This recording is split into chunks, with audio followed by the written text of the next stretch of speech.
How to create an Amazon Pay Later account. Hello everyone. In this video, we will see how to create an Amazon Pay Later account.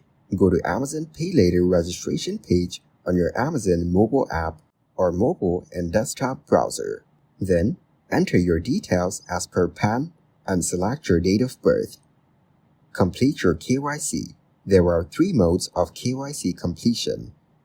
The first one is existing KYC, which is shown only in case you have completed physical KYC for Amazon Pay wallet. There's also an OTP-based eKYC, which is the second one.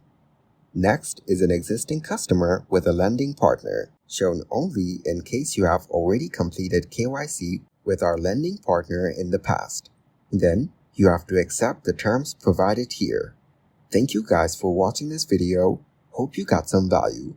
Make sure to like the video and subscribe to the channel to get notified of new videos. See you in the next one.